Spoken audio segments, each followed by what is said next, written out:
Hi, I'm Michele Harrington, the CEO of First Team Real Estate, and I have Shaun Radcliffe with me. And Shaun has his own office in Yorba Linda and operates a team.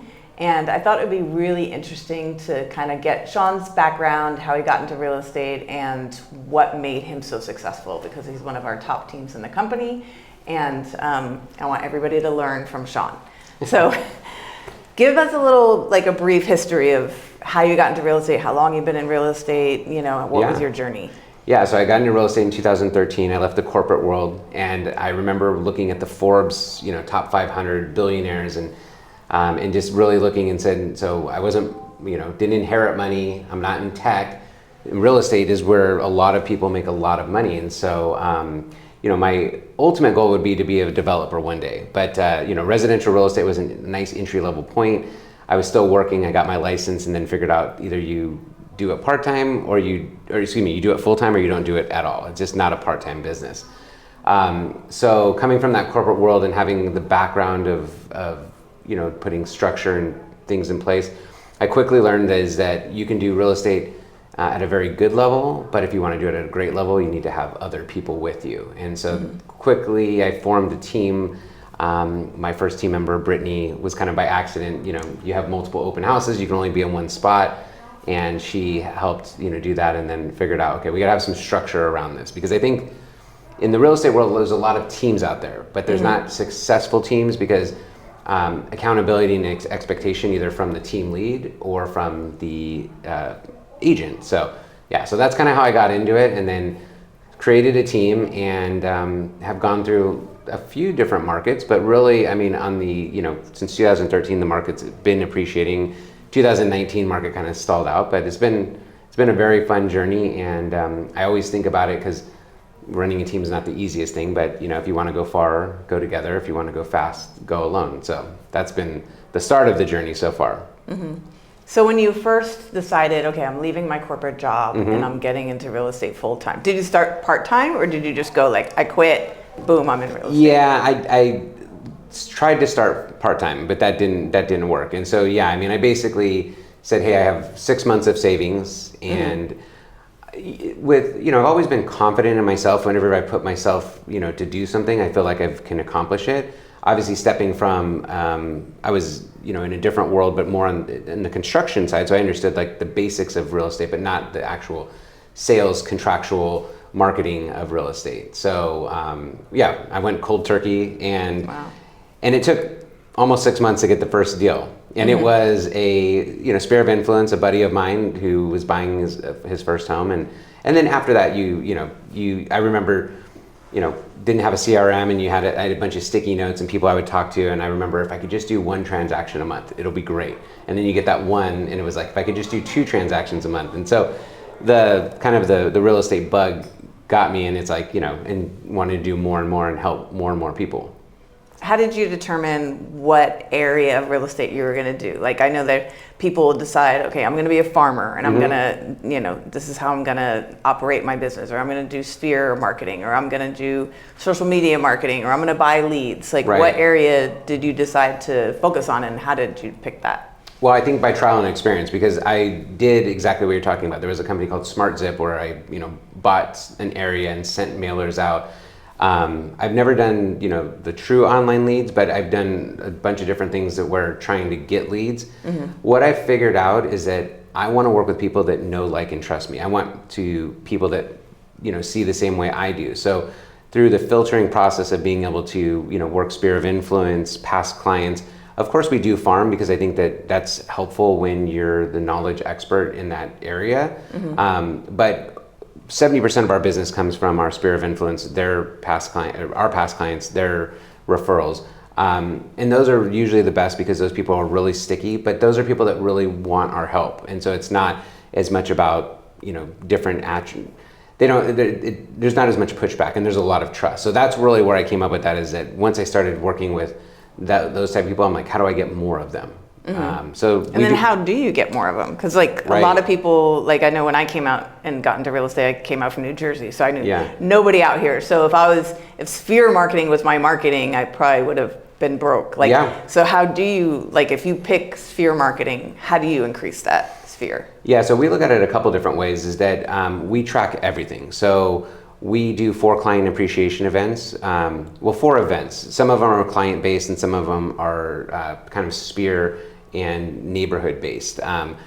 So we love on our clients through different events so that we're able to reach out and let them know, about things, get in front of them without having to be so real estate related. I think that we also build trust with a lot of our past clients and their sphere of influence by things like social media, because I think that helps filter out a lot of people that might jump online. As soon as you know somebody, you Google their name or you jump online, and maybe my tonality or my personality wouldn't be for everybody, but that's okay. So that filters naturally those people out before they would actually call me.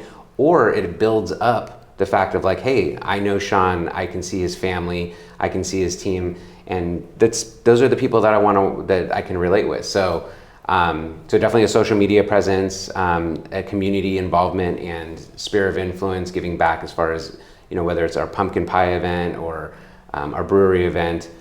We also do a ton of email marketing, newsletters, kind of keeping people informed. And then we're always there to answer any questions that are asked. So we just make ourselves available. We actually had a really good experience once where we had a neighbor that we just helped answer questions, and they ended up becoming a really good lead. They never sold, but they ended up just referring because they know, liked, and trust us based on our, just our openness. So I think that staying in front of people is probably the simplest answer. Face-to-face conversations and Yeah, we try to have as many conversations as possible. In our follow-up box, we track how many are 2-minute conversations, and then we kind of go back and open houses and our pipeline, our sphere of influence. What is working, what's not working, continue to tweak. But every year it comes down to the same thing. Conversations lead to appointments, appointments lead to signed contracts leads to us achieving our goals. Yeah, so I noticed since I've been around your team, and I know that you love to lead and coach and train. Did you start the team so that you could fulfill that desire to lead, coach, and train, or did you learn to lead, coach, and train because you had a team? Yeah, so good question. I enjoyed real estate in the very beginning because it was something that was self-fulfilling in the sense that I didn't have to do anything for anybody else. But then, as you realize if you want to do it on a scalable level, you're going to have a team in some sort, whether you have a bunch of assistants or you have other, agents. What I love, and this is something that is also a double-edged sword, is I love seeing others succeed with me. But also too is sometimes I want it more than they want it. So it's kind of one of those is that to answer your question is that I really do enjoy, teaching and motivating, but it's also one of the things that sometimes when I teach and motivate and people don't, respond to it, that it's also a challenge as well. Yeah. So I would say that the second part is that through the team, I probably created, the coaching and building people up to hit their goals. Yeah, I really love the team environment. I feel like real estate is so lonely, and it's so hard to remain motivated, to remain disciplined, to there's nobody, when you're just in a regular office, there's really nobody around you unless unless you give your manager permission to kind of ride you.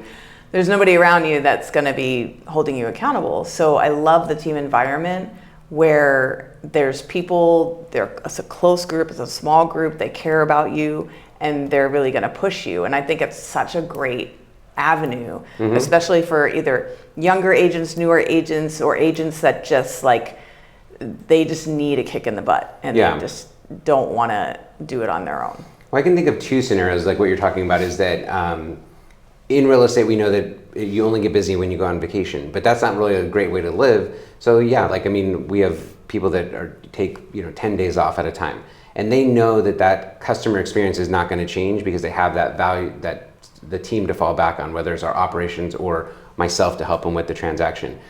Or at the same time too is if you have a family and let's say that you're a mother or you're the lead caregiver for your children. How else can you do real estate at a high level? Because I feel like you're just always running ragged and you don't have those systems. when we started putting systems in place, that really helped. I'm probably one that we're always tweaking the system because I want to try to make it more like that Amazon experience to where it's just like you know exactly what the next step is because they're keeping you informed.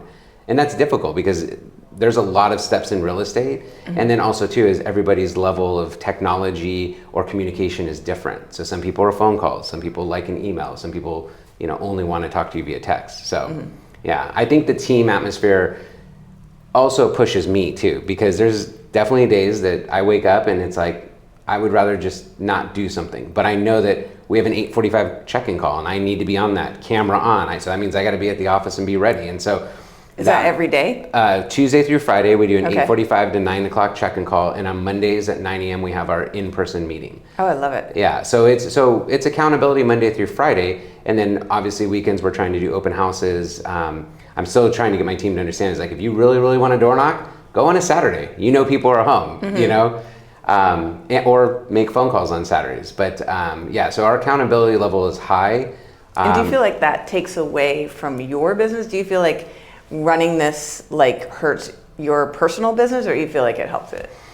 Well, I'm trying to get to a point where as many transactions as I can bring a team member on, so that where, because a lot of my past clients, I've been able to expand onto the team members, and I feel like the clients get a better experience because they're not waiting for me to get back to them, because I can lean on the team member and then kind of spread the business out. Of course, when you're looking at it, on a profit and loss standpoint, you know, you have to have enough volume to do that. But no, it just makes me work longer. I mean, like there's sometimes that at 5 o'clock when everybody leaves the office, then I get to start working on my personal business. But for the most part, it's made everything better because we have different types of different characters or different personalities on the team, and so somebody's really attention to detail. So our pictures have gotten better. Somebody's really, you know, really stuck on SOPs, so our processes have gotten better. Our communication to our clientele has gotten better. So in all avenues, it's made more systems, but it makes the consumer experience better. Yeah. And then also too is I feel like there's less anxiety for the team and for the client, because you know, when like last week we did pictures for 4 homes. That's a lot in 1 week because all 4 of those homes need, you know, different things done to them at the same time. So, but I would never be able to do that by myself without assistance. Yeah.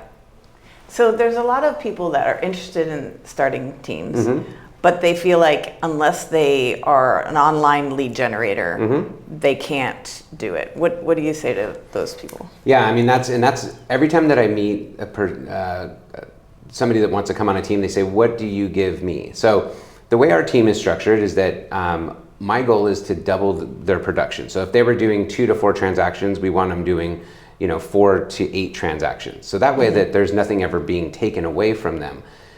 Really what we find is we don't need any more leads. We have 10,000 people on our database, and we probably only know a couple thousand of those people. So whether they're, you know, SEO leads or Facebook leads, we have all those.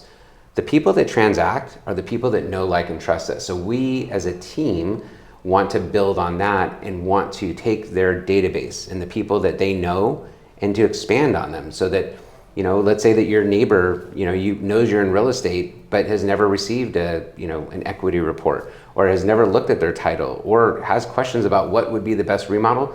That's going to go so much further than to have a Zillow lead or a lead that's online that you're constantly chasing and is so sensitive to competitiveness because they don't really have a relationship with you. So I would say is that we don't provide any leads outside of, you know, open house opportunities. We coach on how to, you know, take people and to make them into, you know, customers, and then we also take our past customers and how to turn them into referral for your sphere of influence. So that's really where I see the best use of our resources and how we've seen our team, where I've seen, you know, team members that are know, liked, and trusted in the community and gone from 8 units to 20 units because now people really know that they're a dominant real estate person. Plus there's a team behind them to support, you know, their actions. Yeah. So how do you feel about it when you spend all this time and give your energy and everything to an agent, you coach them, make them successful, and then they go and leave? Yeah, I mean, it's definitely happened. I wish everybody the best of success. I feel like everybody's here for a time period, right? Like, no, you're not going to have everybody forever, because if not, there's two reasons. One, people should always be growing, or the second reason is that maybe it's too comfortable. Now, of course, I think that we as a team have to always create and establish our value proposition, and I think that our culture, along with what we do and continuing to tweak and make the customer experience better, will always be top notch. And I think that that's hard to find. So if it comes down to like splits or things like that, those are things that, then they don't understand the value proposition, or they don't understand the customer experience. And that's okay, because there might be something better for them. But so far we've seen that people that have left the team have not done as successful as they are on the team for some reason or another. So yeah, it's hard. I mean, it's hard now. It's harder now than it's ever been. I mean, obviously, inventory is really low. Yeah. Sales are way down from a couple years ago. Yeah. So it's kind of like if you're struggling in 2021, you're really going to be struggling in 2023, 24. So the other thing too is on that culture standpoint is that we're big on, like, all of our agents, like, they have a significant other. I'm very aware, like, we've had dinner together, we've met with them. I know all of my agents' kids, because I feel like that's an extension of our family. My job is to help them hit their goals that they set, and to remind them of what that means for their family. So I think that makes, the sincerity of what we do, and I think that you don't get that a lot of places. So so I think that that's why we have good retention. That's great. So what about the lawsuit, the buyer lawsuit, or the NAR lawsuit, and the way the buyer's compensation is not going to be in the MLS anymore? Yeah. How do you see your team kind of navigating that? Well, we see it as a great opportunity, because we have been practicing, our value proposition for years.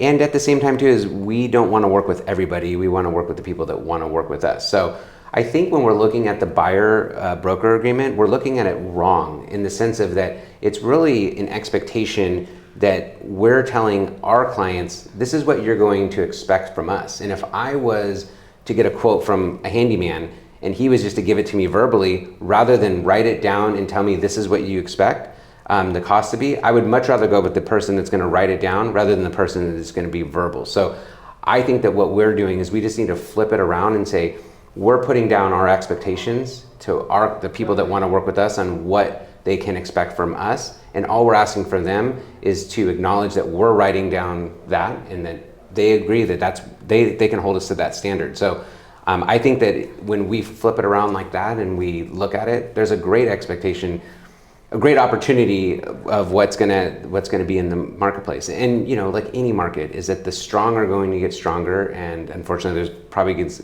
be some consolidation. But what if we just had a better consumer? I mean, we get paid very well for what we do, but we should be doing it at the best professional level, and this is going to be the next step to that. So I just think that there's obviously going to be that gray area where people don't understand. I'll tell you this, is that the last 5 listings that we've taken over the last 30 days, I've brought up the NAR lawsuit to sellers. Half of them knew about it, half of them didn't. All of them agreed. We agree that we want the best buyer, and we want a buyer to be represented by an agent, and we will be paying a buyer compensation fee. And even knowing in August 17th that field goes away. But I think it will be very much, there'll be some gray areas, but there'll also be some opportunities for good agents to excel and to capture business. And then the agents that are afraid of it will probably get hurt. But I think the people that look at it as the next step to our professionalism will do really well. Yeah, I look at the agents nowadays as opposed to when I got in the business, like 20-something years ago. I feel like there's definitely a step up in professionalism. I look at like teams like yours and teams we have in First Team, and they're highly accountable, highly structured. When I got in the business, it was a lot of like, retired teachers and, people that were doing it part-time. And now it's like people are getting in as a first or almost first career and really building these amazing teams. And I feel like with a lawsuit, it's going to even take that professionalism to a whole other level. Now it's not just going to be listing agents that have the really great systems, the really great presentation, and the really great way of doing their business, but buyer's agents are going to have a really great presentation, a really great system, and a way of doing business. Whereas before, your listing agents were the strong agents and the team leaders, and your buyer's agents were like, somebody's cousin from somewhere out of the area. Yeah. And I think all that is going to change. So I do think in general, we're going to have a much better step up in professionalism. So I'm excited about that. Well, and I think to the same point is that like being on the listing side and then having those unprofessional agents try to set appointments or to maneuver showings or write an offer. I mean, there's so many offers that I see that's like, nobody's double checked this. There's so many boxes missed. Like, what are you trying to say here?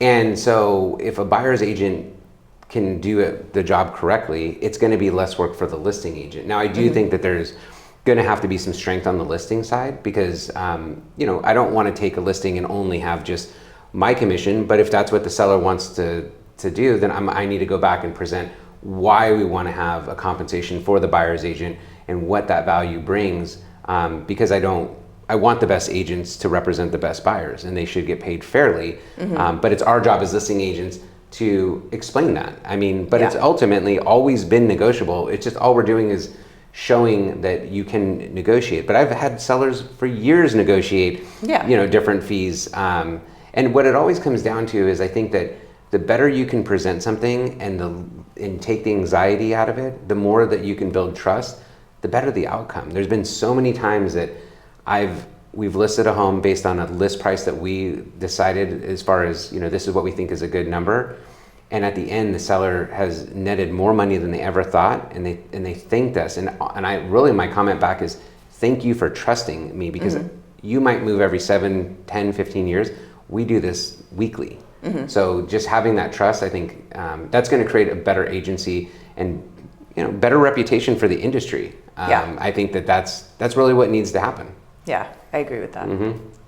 So where do you see yourself in the next 5 years? Do you want to grow as far as the amount of people on your team? Do you just want to grow in like profitability? Are you looking at like investments, investment property and investing in real estate in general? And what's your path? Yeah, that's a good question.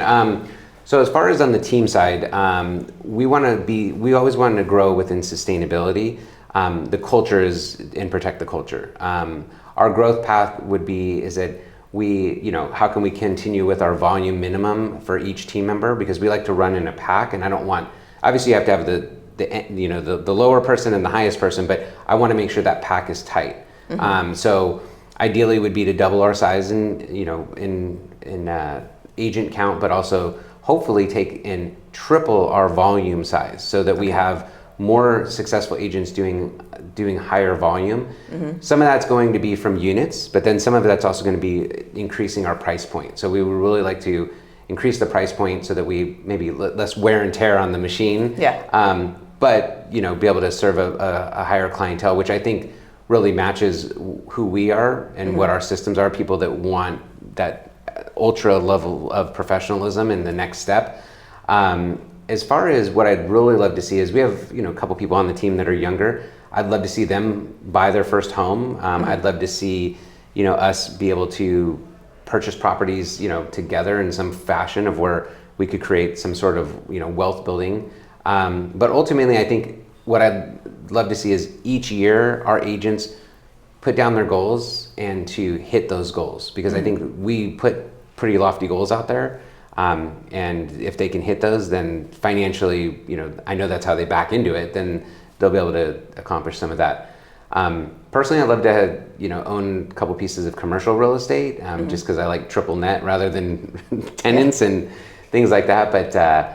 But yeah, really, enjoying the team and I love being in production. I do think that I would stay in production for a little bit, but I would also love to, if my dream day would be that I show up and there's 3 CMAs that were done the night before, and I go on 3 listing appointments and have lunch and come back and negotiate contracts, and that would be that's my love is that part. All the like the marketing, pictures, and those things. That's not my passion. I can do it, but it's not what I love to do. So figuring out my niche and trying to grow on that, and then hopefully our goal would be somewhere around 150 listings a year. I think that would be a very good number, and to be number one in Yorba Linda, we know what numbers that'll take. So that's our goal is to be a clear, defined number one by 10% or greater of the market. I love it. That's awesome. Yeah. Well, thank you so much for joining me today, and thank you for listening, and hopefully you learned a lot from one of our top agents here at First Team Real Estate, Shaun Radcliffe.